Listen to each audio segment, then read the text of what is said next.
Cubs vs Indians, Game 6 score and Twitter reaction from 2016 World Series.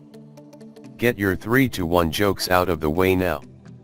Thanks to a 9-3 win over the Cleveland Indians at Progressive Field on Tuesday night, the Chicago Cubs knotted the World Series at 3 games apiece and will have a chance to cap a comeback of epic proportions in Game 7 on Wednesday night. The Cubs entered Game 6 having scored 5 runs over the last 3 games, but they dwarfed that total by the time the third inning was over. Chris Bryant opened the scoring with a 2-out solo home run in the first inning off Josh Tomlin.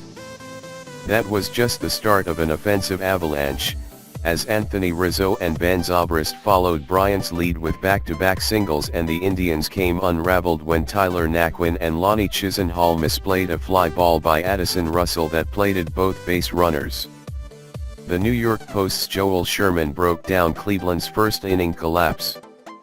According to USA Today's Bob Nightingale, Russell's grand slam was the first in franchise history in World Series history and the first by any player in the Fall Classic since the Chicago White Sox's Paul Konerko in 2005.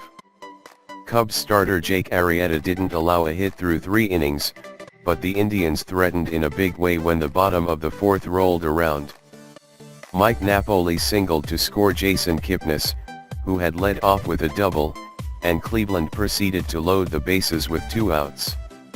Naquin, however, struck out. ESPN The magazine's Buster Olney relayed some telling numbers to emphasize just how much the rookie has struggled against Arrieta in the Fall Classic. Kipnis slammed a solo homer off Arrieta to cut the Indians' deficit to 7-2 with 2 outs in the 5th. And Chicago's starter recorded 3 more outs before he walked Chisenhall and was pulled in favor of Mike Montgomery. All told, Arrieta allowed 2 runs on 3 hits, 3 walks and 1 hit batter and struck out 9.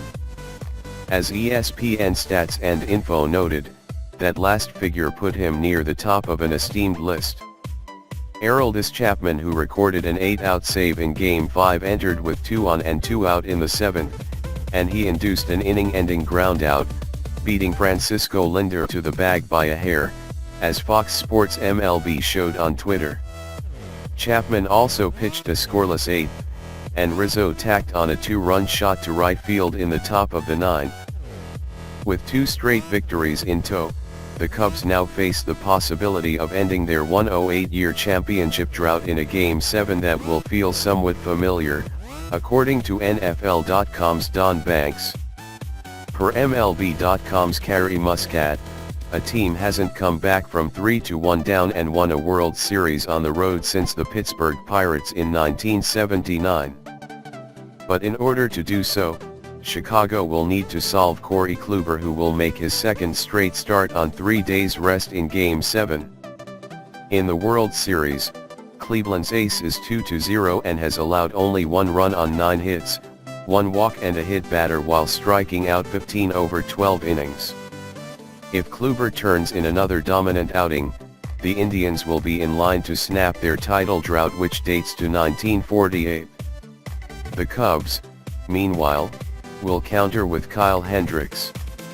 The National League era leader played the role of hero in Game 6 of the National League Championship Series, holding the Los Angeles Dodgers to 2 hits in 7.1 innings, but Chicago lost his only World Series start after Cleveland got to him for 6 hits over 4.1 innings in Game 3. So, if recent history is any indication, runs should be at a premium with Kluber and Hendricks on the bump. In other words, expect plenty of drama as tensions rise with a World Championship on the line Wednesday night. Yeah.